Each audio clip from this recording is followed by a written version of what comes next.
Hello everyone, আশা করি সবাই ভালো আছেন। ওয়েলকাম টু মাই চ্যানেল গ্ল্যান্ডা শপ অ্যান্ড টেক। আজকে আমি একটি নতুন ভিডিও নিয়ে চলে এসেছি। এটা হচ্ছে মূলত এই ভিডিওতে আলোচনা করব কপিরাইট ক্লেম নিয়ে। মূলত কপিরাইট ক্লেম কখন পড়ে, কিসের জন্য পড়ে, আর কেন বা পড়ে, বা কী ব্যবস্থা নিতে হবে যখন কপিরাইট ক্লেম পড়ে। কপিরাইট ক্লেম তখনই পড়ে যখন অন্য কারোর মিউজিক বা ছবি ইউজ করেন, তখন আপনার ভিডিওতে কপিরাইট ক্লেম চলে আসে।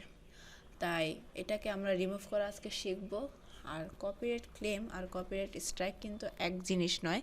কপিরাইট স্ট্রাইক হচ্ছে আপনার পরপর 3 মাসের মধ্যে যদি পরপর আপনার চ্যানেলে 3 থেকে 4 বার স্ট্রাইক চলে আসে, তাহলে আপনার চ্যানেলটি ডিলিট হয়ে যাবে। কিন্তু কপিরাইট ক্লেমে এরকম কিছুই হয় না। কপিরাইট ক্লেমে আপনার যে ভিডিওটি মনিটাইজ হবে না, কারণ আপনার ভিডিও থেকে যে টাকাটা আর্ন করবে সেটা ওই কোম্পানি, আপনি যেই কোম্পানির হচ্ছে মিউজিক বা ছবি ইউজ করেছেন সেই কোম্পানি পাবে, আপনি পাবেন না।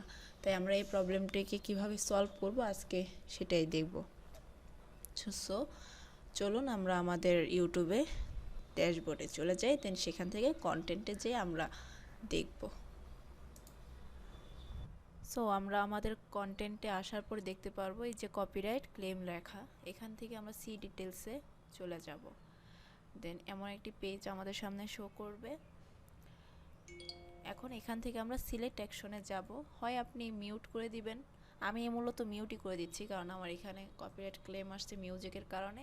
এখানে আমি আর কোনো মিউজিক ইউজ করতে চাচ্ছি না, এই জন্য আমি মিউট করে দিলাম। মিউট করার পর আপনি কন্টিনিউ করে দিবেন। দেন একটু সময় নেবে আপনার ভিডিওটি প্রসেসিং হতে, আর এখান থেকে আপনি আপনার ভিডিওকে কপিরাইট ফ্রি করতে পারেন। এখন যদি আমি আমার ড্যাশবোর্ডে চলে আসি, দেখুন প্রসেসিং হচ্ছে, অর্থাৎ আমার এখানে আর কোনো ক্লেম আছে কি না সেটা চেকিং হচ্ছে। এটি কমপ্লিট হয়ে গেলে আমার কপিরাইট লেখাটি চলে যাবে, অর্থাৎ ওই ক্লেমটি আর থাকবে না, কারণ আমি মিউজিকটি মিউট করে দিয়েছি। আপনারা ওখানে চাইলে আরও মিউজিক অ্যাড করারও সিস্টেম ছিল, চাইলে ওখান থেকে মিউজিক অ্যাডও করে নিতে পারেন।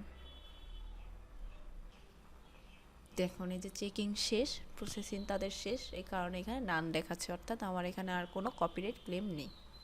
সো আজকের ভিডিওটি এই পর্যন্তই। আর আমার ভিডিওটি যদি ভালো লেগে থাকে তাহলে অবশ্যই আমাকে সাপোর্ট করবেন আর আমার চ্যানেলকে সাবস্ক্রাইব করে রাখুন, যাতে নতুন কোনো ভিডিও আসলে আপনারা সবার আগে এর নোটিফিকেশনটি পান।